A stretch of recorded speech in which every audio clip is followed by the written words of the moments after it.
نبی کریم صلی اللہ علیہ وسلم فرمائی چې کم سړی په درهم او په دینار او په کپڑو جامو د دنیا سامان پس لیونې سپیلنې په منډه تړلی دی او حریص دی د پیسو او د دولت په حرص کې لیونې او سپیلنې ګرځي،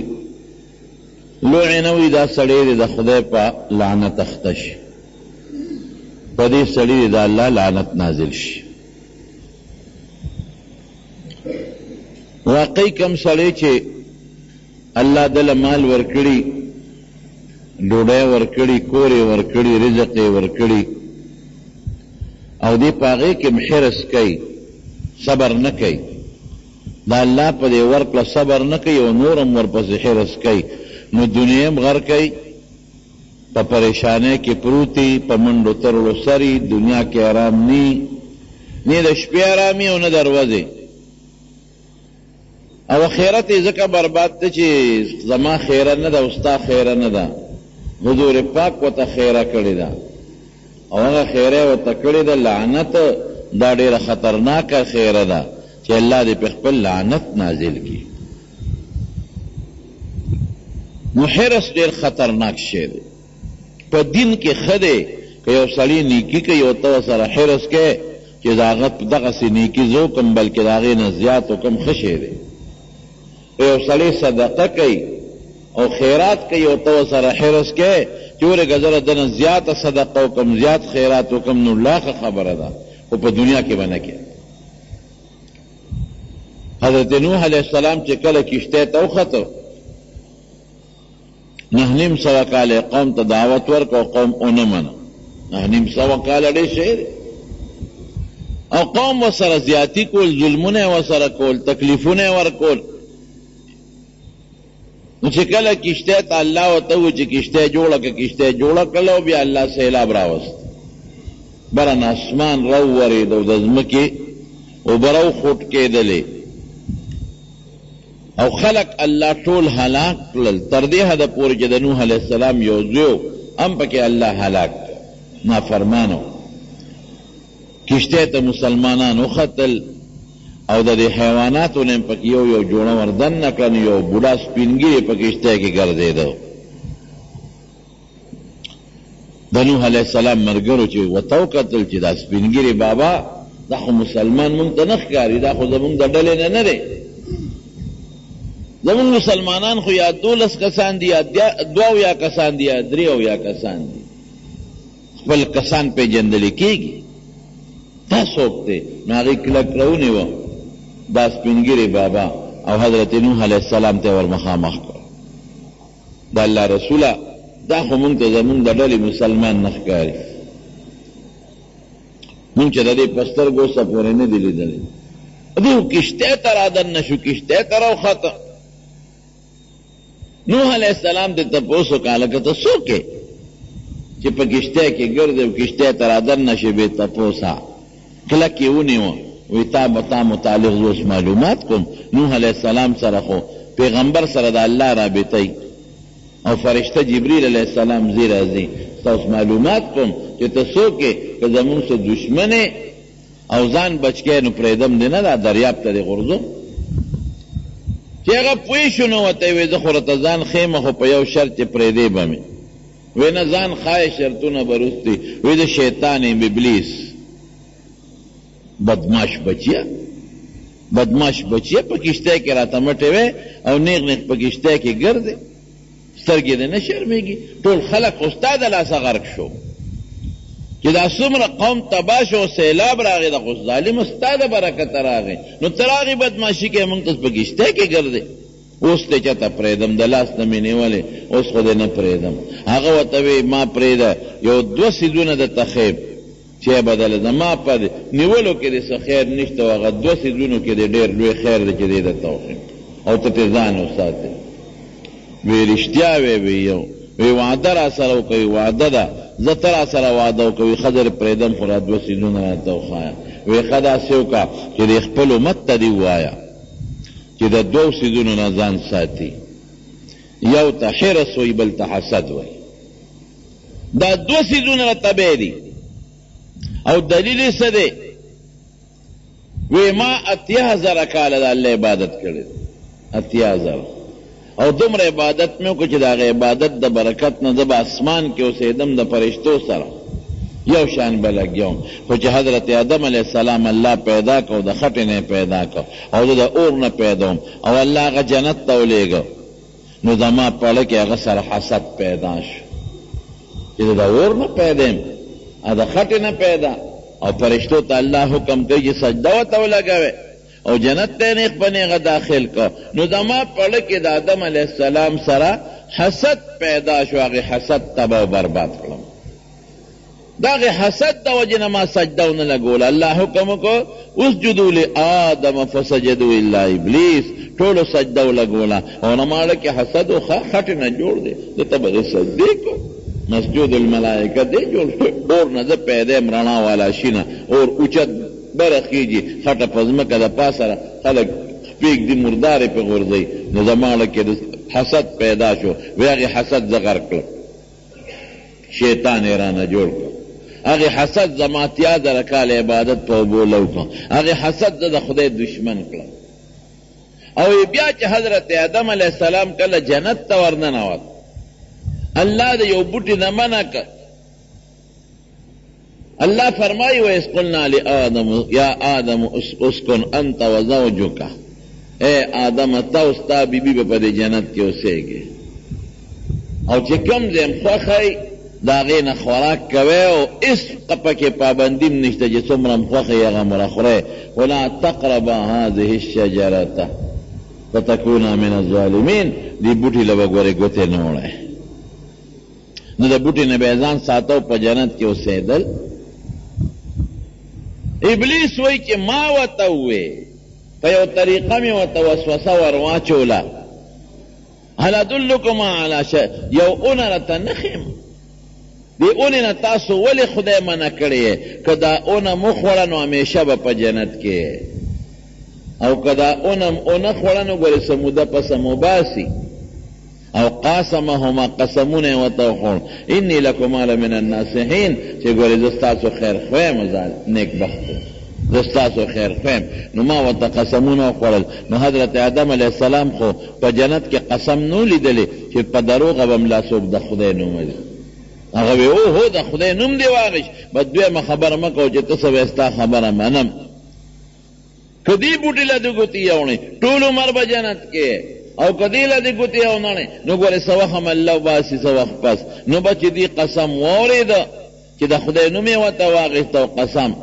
نو به زر ورلې بوټي له ګوتې یوړې نو حضرت آدم علیه السلام حرص وکړ چې که دې بوټي له ګوتې یونسم خو واقعي خدای مې ونه باسي او که مې ګوتې یوړې نو بیا به همیشه په جنت کې نو آدم علیه السلام چې حرص وکړ د هغه حرص د وجې جنت جامې ته کوش وې بوټي له ګوتې یوړې خولې ته یې واچو د جنت چې څومره جامې وې هغه ته لاغړې ختمې شوې فتقفقا یخصفان علیهما من ورق الجنه د جنت غټو غټې پاڼې وي داسې نه لکه زمونږ د بوټو دا پاڼې چې وي د جنت بیره به د چاټۍ عمرئ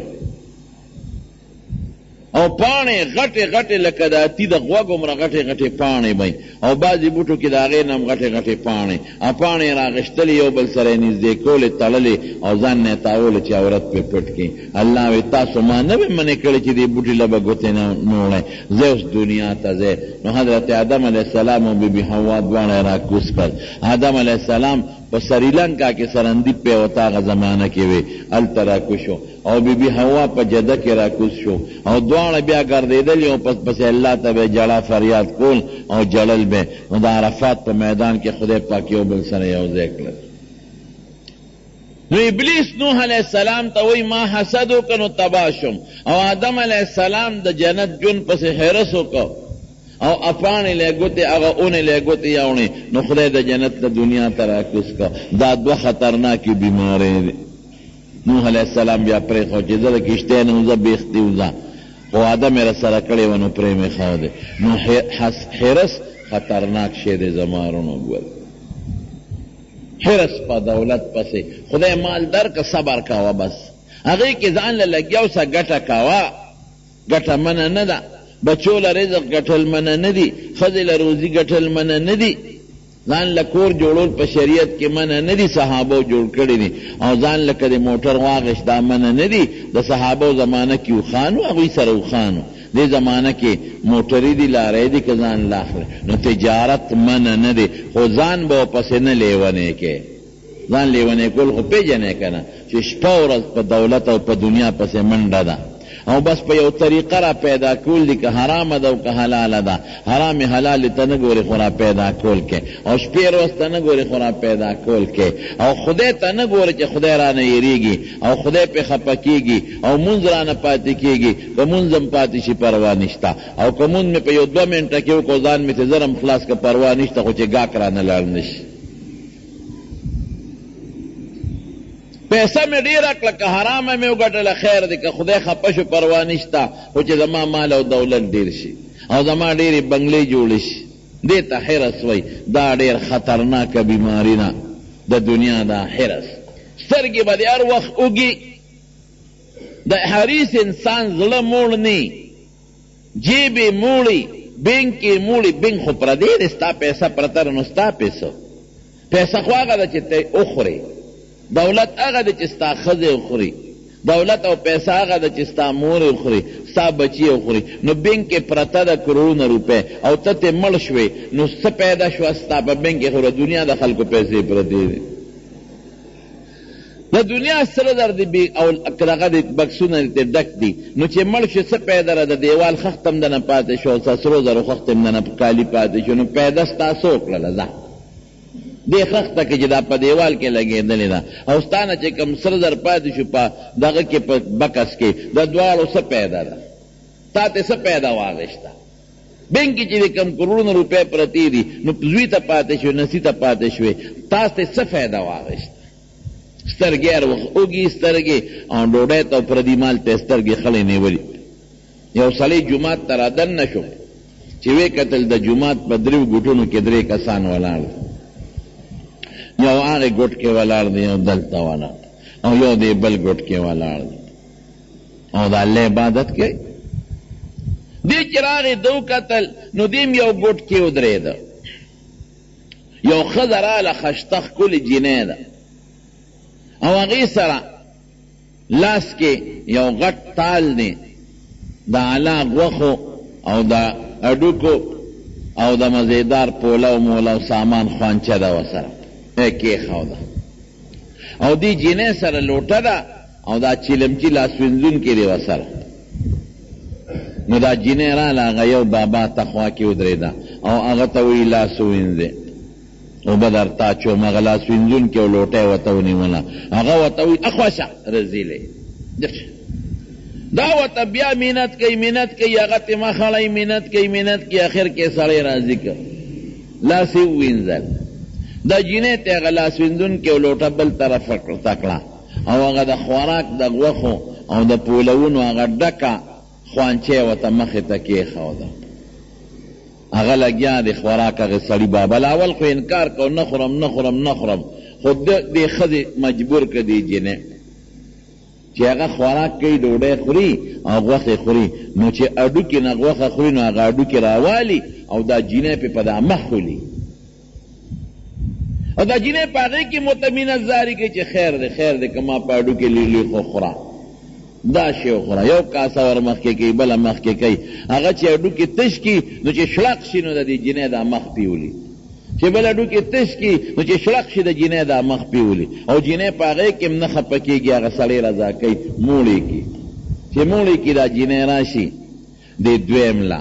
هغه ته لاس وینځونکي ونیسي لوټې سره چې لاس ووینځه، هغه ته مخ اړی راړی او دی رضا کوي، مخ ته اړی راړی او دی رضا کوي، اخره کې رضا کي، نو لاس هغه هم د دې ړومبي په شان ووینځي، لاس وینځونکي لوټه ته اخوا کي، بیا ورته مزېداره خوانچه ډکه ده قیمتي خوراکونو کې دي، نه خوري، نه خورم نه خورم نه خورم، مینت کوي، لاس یې ووینځل، او شابه لګه مهرباني وکړه، اوږې که نه شابه عبادت کې، هله چېرې ورپوټې طاقت ته پیدا شي، شابه وخوره شابه وخوره. هغه هم دغه چل کوي چې هډوکې خوري، غوښه ترې اوشو کوي، نو هغه هډوکې راوچت کړي، او دا جینۍ پې په دا مخ د زړه د اخلاصولي، بل هډوکې هم دا چل کوي. هغه دریم کس خو لګیا دی خپل عبادت کوي او دا څلورم اشنا چې دی ګوټ کې ولاړ دی نو دی ورته په دې سترګو کې نیغ نیغ ګوري چې خدای زما نمبر به راځي او که نه. سترګې د حرص نه ډکې دي او مهله به هم پوله وروړي که به راونړي او خلاص به شي او که نه. دا درې خو داسې معلومیږي لکه قربانه چې دوی له خدا جینۍ راوړي خو زه خو پکې نه وې میلمه رالم. نو دې مونځ هم کوي نیت تړي چې دا جینۍ وایي چې لکه دام عبادت ګزار دی او په سترګو کې داسې په دې ګوټونو کې ورته نیغ نیغ ګورم چې خدای خیر پکې واچي. خدای ګوري چې اوس مالم راشي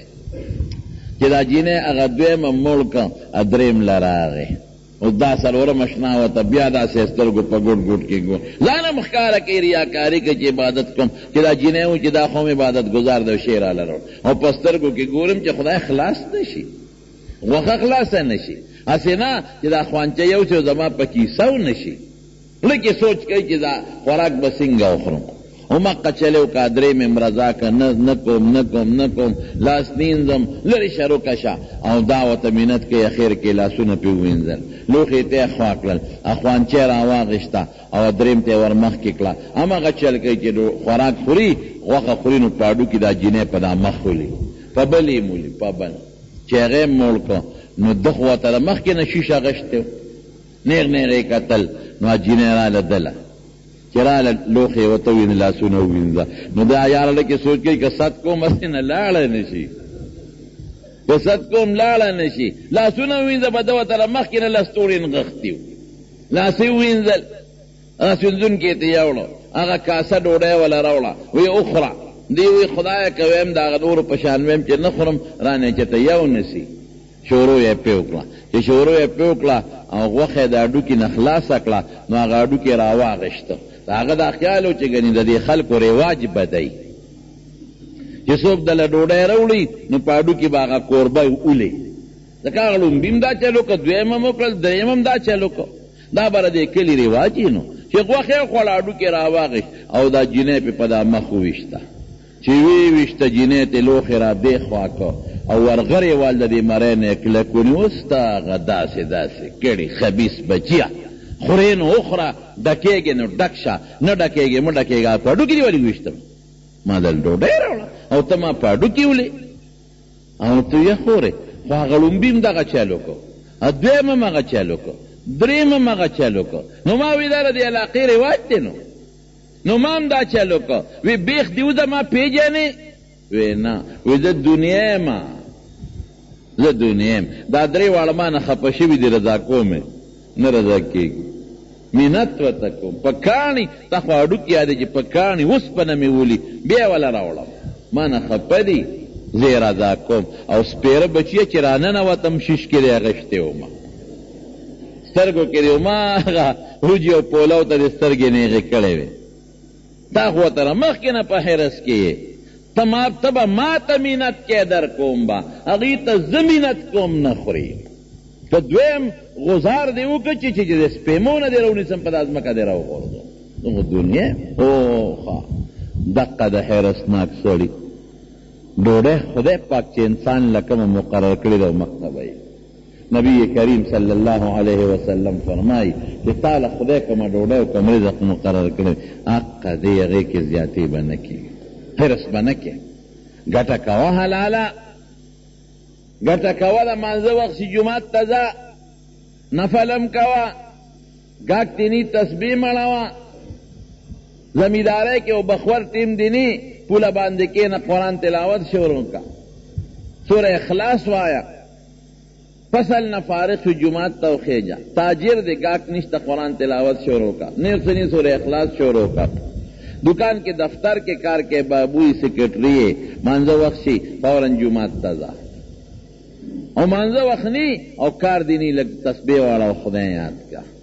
او حلاله مزدوري کوه د حرامو نه ځان ساته او بېځایه حرص مه کوه ګناه ده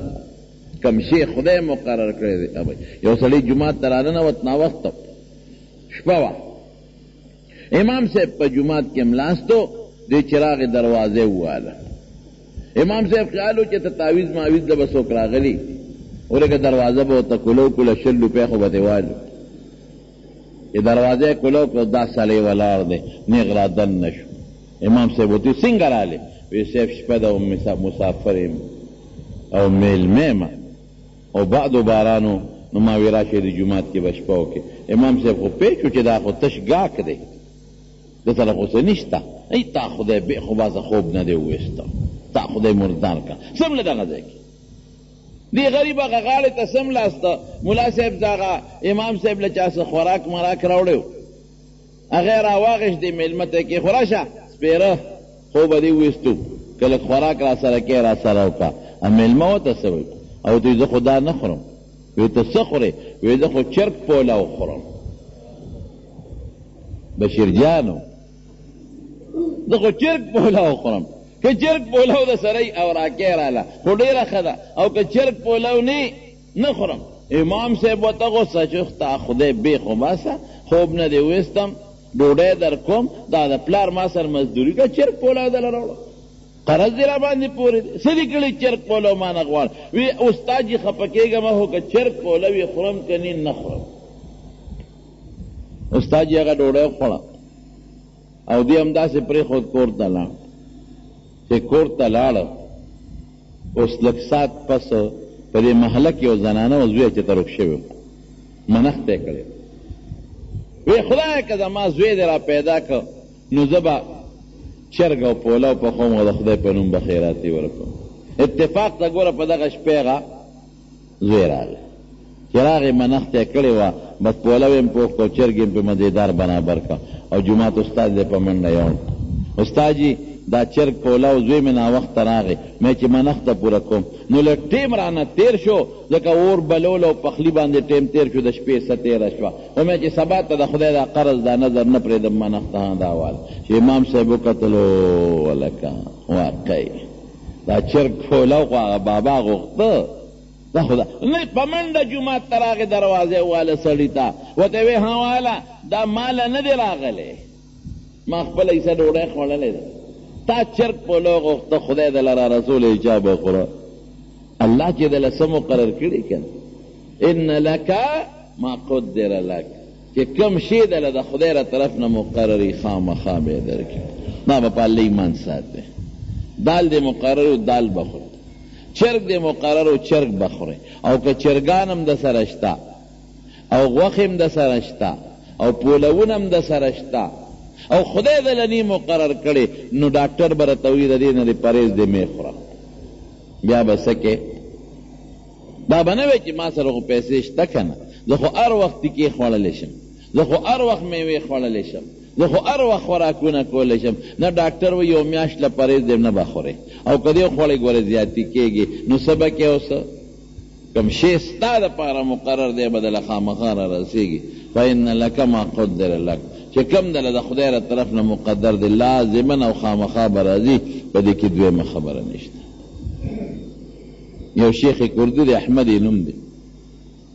مخکې زمانه کې د غلا کار به یې کو، غلو او ډاکې به یې کول. یو ځل لاړو غلا او ډاکې پسې، وی ناست شو سره د خپلو ملګرو، وی چې مې وکتل یو د کجورې ونه ده او د کجورې په دې ونه کې یو قارغه راځي او د دې کجورې د دې اونې نه کجوره شوکوي، او چې څنګه یې وشوکوي دا کجوره نو په دې مخوکه ولا زور ورکړي او ډوکې ته یې وباسي، او بیا دا قارغه والوځي د کجورې دا منځ ډډ د بره پر کوي او هغه کجوره د کجورې په هغه ډډ کې د بره نه راوغورځوي هغه مغز. بیا دا قارغه راشي او کجوره راوشوکوي، چې راوشوکوي په مخوکه زور ورکړي او ډوکې ته یې وباسي. نو بیا وزرې ووایي اوچته شي دا قارغه، او بیا هغه د لرې ځای نه هغه مغز د کجورې په هغه ډډ کې ورغورځوي. دا شیخ کردي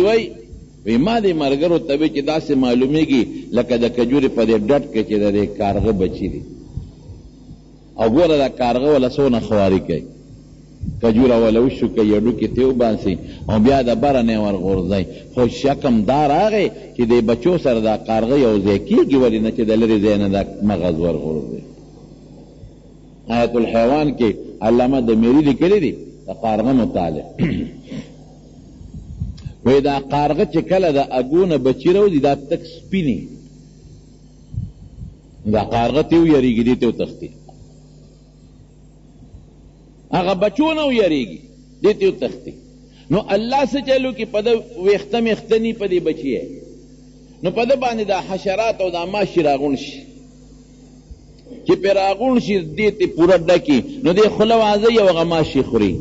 هغه په دې مخوکه کې او په دې غاړو کې بڼېږي هغه ماشي او دې خوله وازوي او کلب خوري خوله وازوي او خوري بس خوراک شو ده او دونه پې هغه بڼېږي چې هغې یې د نور نه او د تو نه بچ کوي ګوره د الله نظام ته دې خوله وازوي کلب کوي هغه خوري نو ورو ورو په هغې غټېږي او دا مور یې راځي او دا پلار دې په چکر لګوي خو چې وګوري چې دا خو سپین بچی دی نو دې منډه کوي یېرېږي ته کښېني ورسره نه نو چې په دغه خپل تور ویښته کله راوښي یا تورې بڼې نو بیا دا مور پلار راشي نو ورسره کښېني نو دا شیخ کردي وی ما هم دا سوچ وکړه چې دا کارغه دا بچي وی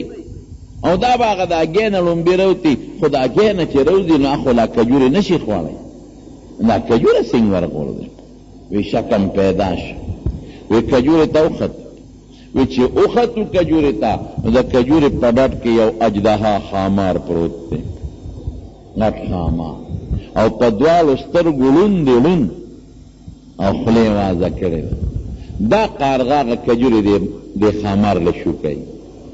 یو کجورې شو کوي هډوکي ته والا وباسي او بیا د خامار نه خو یېرېږي خامار خو د قارغه دشمن دی او قارغه د خامار دشمن دی کله چې قارغه ته پته ولګي چې دا خامار خو مړ دی او یا د لقیدو نه دی نو په پنجه کې اوچتګي دا هغه خوراک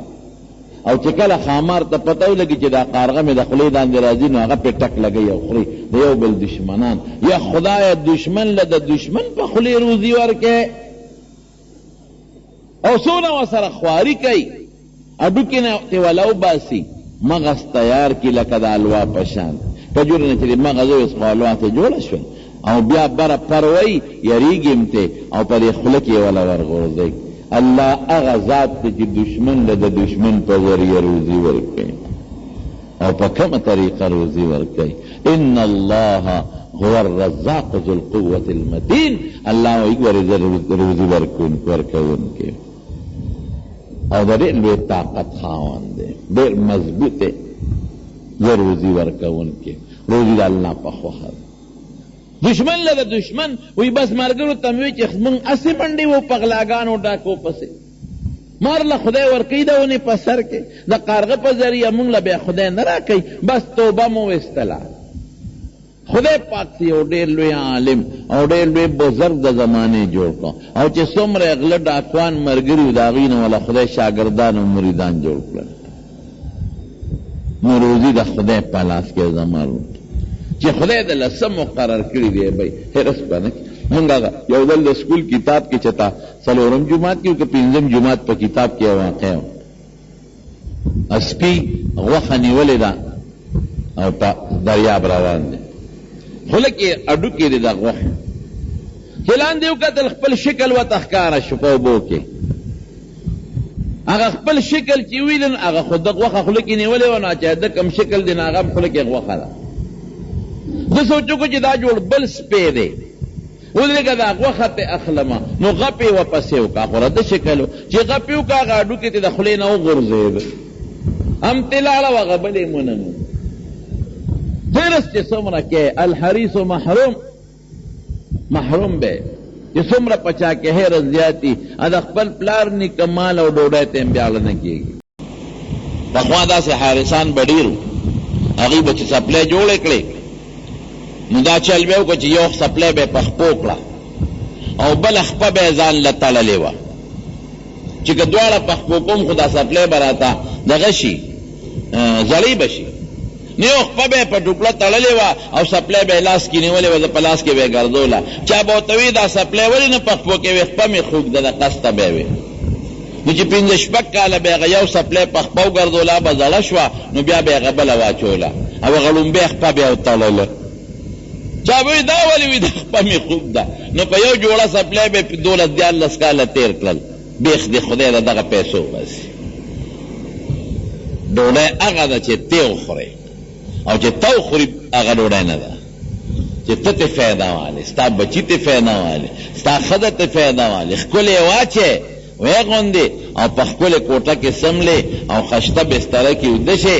او پکې لاندې سملې او ښه خوراک ته مو کې اسراف خو ګناه ده او ښه خوراکونه لري بچي او ښځه مو کې دې ته ډوډۍ وایي.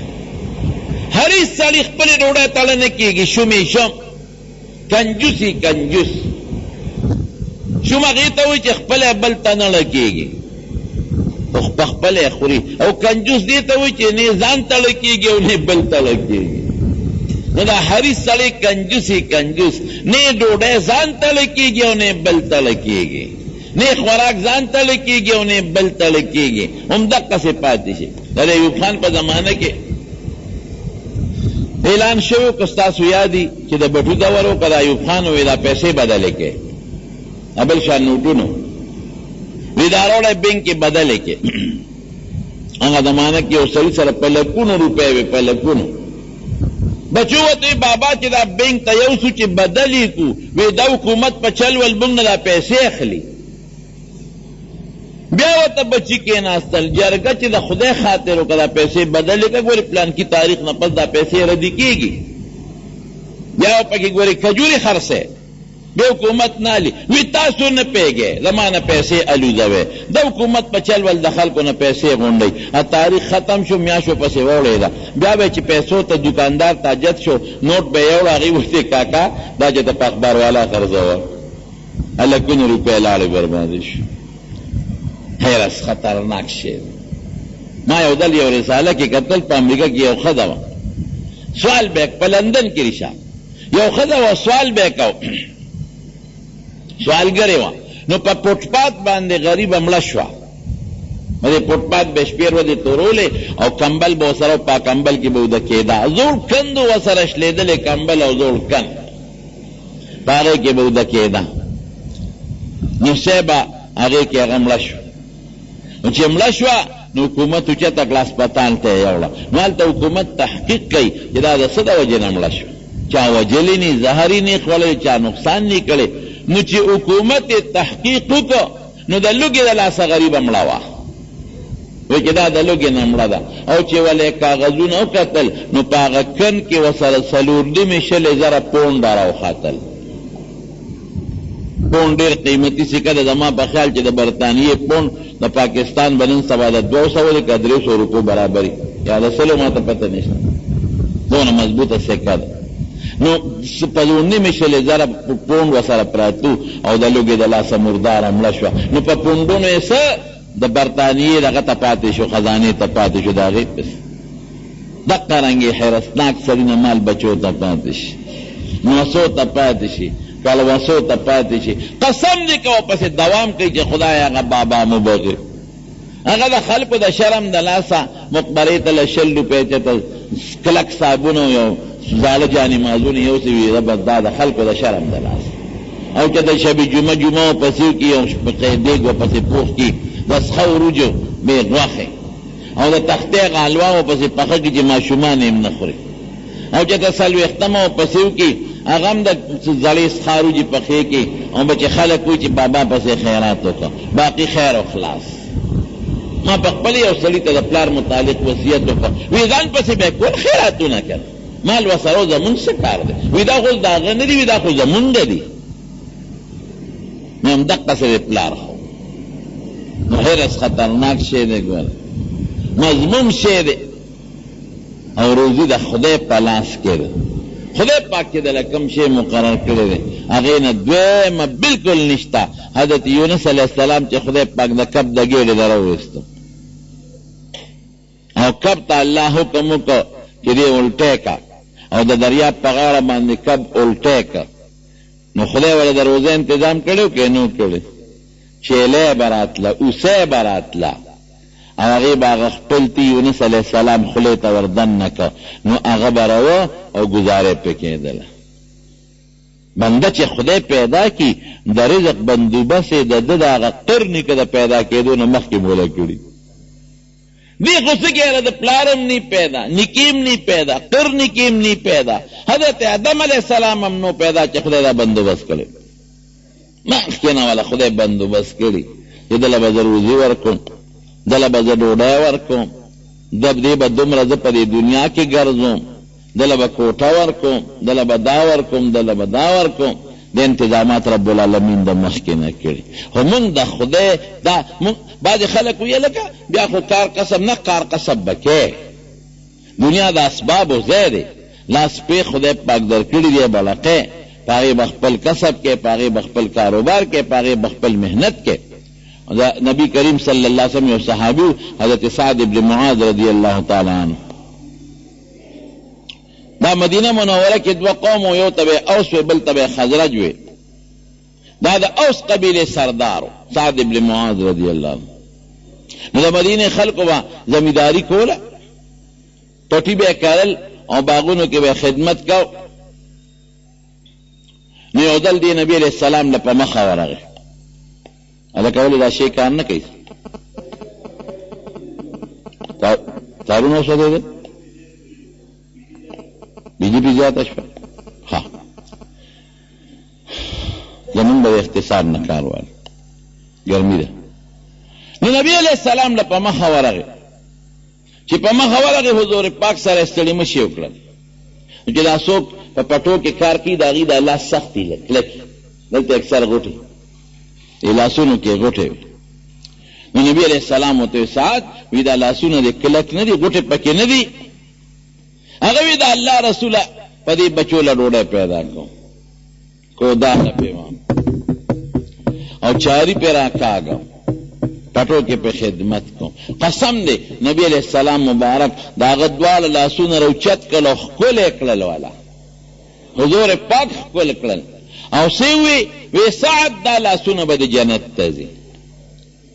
نو په کومو لاسونو چې ځان له خپلو بچو له روزي پیدا کې، دا ثواب دی. حلال مال طلب کول دا ډېر لوی اجر لري، دا ډېر لوی ثواب لري. کسب به کې، دکانداري به هم کې، زمینداري به هم کې، نوکري به هم کې، تنخوا به ملې. ولې چې ځان له روزي وګټې، بچو له هم روزي وګټې، ښه واغوندې، ښکلې ښکلې وګرځې، ښه غمخادي وکړې او کور ښځې او بچي دې خشته ژوند تېر کړي. خو حرص به نه کې، حرص پیژنې، ځان به په پیسې پسې نه لیونې کې، ځان به په دولت پسې نه لیونې کې، چې د نه خدای هم یېري، قرآن هم د نه یېري، ذکر هم د نه یېري، د دین خبرې د علماو تقریر اورېدل هم د نه یېري، او بس یو پیسه ده او ته یو منډه ده او منډه ده او منډه ده. ګرمي ده، په دې به اکتفا وکړو. ښه دا تارونه سوځېدلي، ګرمي ده. نو نبی کریم صلی اللہ علیہ وسلم فرمائی لوین عبد الدینار، لوین عبد الدرہم، لوین عبد الخمیسہ. سوچ چې د دنیا مال سامان درهم دینار پیسو پسې ځان لیونې کړې، شپه ورځ په هغې پسې منډه، او د شپې هم د هغې دپاره سوچونو فکرونو خدای او رسول او دین ته هېر دی. وی په دې د خدای لعنت نازل شي. خیره ورته کړې ان اوتویا که دا شی ورته میلاویږي نو رضیه بیا دې خوشحاله، بیا دې خوشحالي چې مال خو میلاو شو. ویل لم یوتوا، او که دا شی ورته میلاو نشي نو سخطه، بیا په غصه یا قار ولا ورشي، غصه ورشي چې نن خو مې پیسې ونه ګټلې، نن خو مې دولت ونه ګټه. دې ته حرص وایي.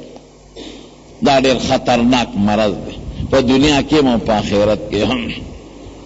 دنیا کې سړی پریشان دی، ټول وخت په منډه تل دی. نو ما د یونس علیہ السلام خبره درته کوله، خدای روزي ورنه کړه. دیم درته وویل حضرت موسی علیہ السلام د فرعون په زمانه کې، فرعون خوب لیدلی و مشهوره واقع ده، او خپل چې کوم د فرعون ملګري و هغې ورته ویل چې د دې خوب تعبیر دا دی چې یو هلک به پیدا کېږي په بني اسرائیلو کې، او ستا حکومت به د هغه د لاسه ختمېږي. نو فرعون اډر جاری کړ په بني اسرائیلو کې، وی ښځې به سړو ته نه نږدې کېږي او نه به سړي ښځو ته نږدې کېږي چې بچي پیدا نه شي. برث کنټرول دا اوس چې دا کوم خلک کوي چې بچي مه پیدا کوي، دا هغه طریقه ده. اوس جدا سوچ دی، هغه جدا سوچ. اوس هم دا ظالمان یریږي چې دا به مسلمانان زیات شي. نو چې مسلمانانو افرادي قوت زیات شو نو بیا خو به زمونږ ځای په دنیا کې په مخ د ځمکه ختم شي. نو مسلمان لی دا یو شی ښودلی بر کنټرول چې بچي کم راوړه، یریږي. هغه فرعون هم یریده د بني اسرائیلو نه. نو ښځې او سړي د یو بل نه جدا کړل. چا ورته وی صاحب دا کمې ښځې چې په امید کې دوی سره څه کوو؟ وی د دوی چې دا کم بچي پیدا کېږي دا وله وجنئ. اتفاق دا چې په دغه کال حضرت موسی علیه السلام د مور په ګېډه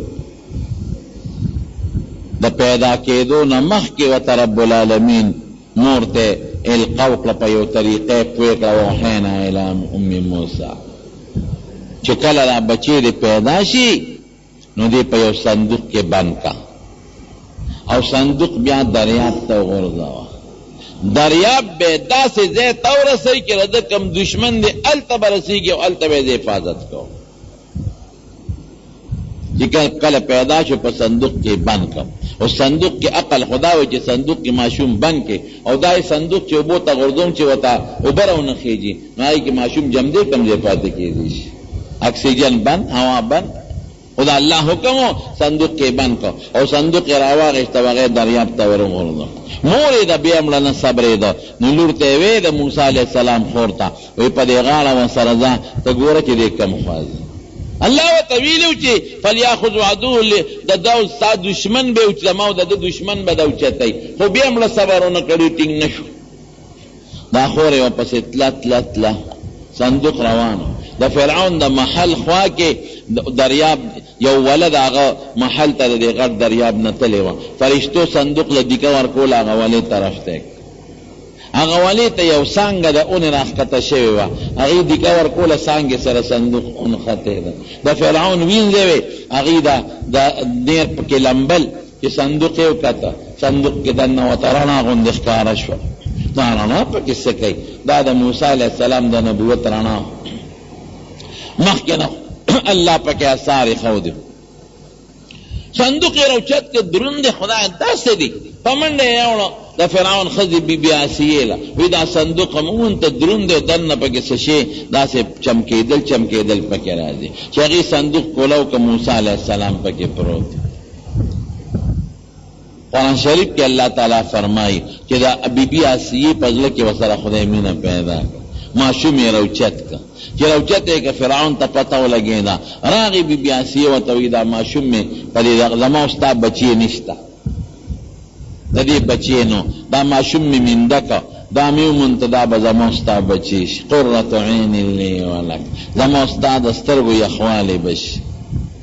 فرعون وایي ناسې نه هغه ماشوم نه چې دې په خوب کې د ګیرې نه نیولی ومه او دې راغورځول یم په ځمکه رغړول یم هغه نی بادشاه فرعون دا څه کې دا ماشوم دې تا د ګیرې نه نیوی شي او دا ماشوم تا راغورځولی شي او دې خو به زما ستا په غېږ کې لوی شي چې موږ ورته څه ښایو ابی. فرعون یې رضا کړ. هغه خور یې راله د موسی علیه السلام جلل د چاپی نه اخېستل. خور ورته وي یاره وي زمونږ دې کلي کې یو ښځه ده او هغه داسې ښکلې د هغې پی دي چې هر ماشوم یې اخلي هغه ته نه ښېمه. وی ولې نه؟ وی ورشئ هغه ښځه د چا پی نه اخېستل هغې لاول موسی علیه السلام مور خو پې شوه نکړې کوله چې نه نه نه زه دا خدمت نشم. مطلب یې دا و چې بدګودي را باندې پوه نه شي چې دا ردې زوی دی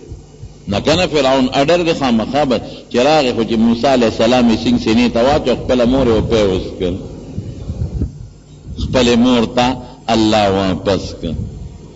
او په کوم ځای کې به تربیت کېده د دشمن په کور کې او مور له د فرعون نه تنخوا مقرر شوه او سیبه د موسی علیه السلام د مور څونه عزت به کېده وی د فرعون بچي له پی ورکوي پروټوکول کې به محل ته تله او راتله به په لوی شان کې به تله راتله. رښتیا ووایه دا څیزونه د چا په اختیار کې دي نو مال به ګټې حلاله طریقه سره حرص به نه کې بس چې خدای صدر کړ صبر پې کوه شکر د الله ادا کوه او ګټه خپل تجارت کوه ما راته وایي تجارت ښه شی دی خو دا خدای به پې نه پرېږدی ګوره او حرص د دولت به نه کې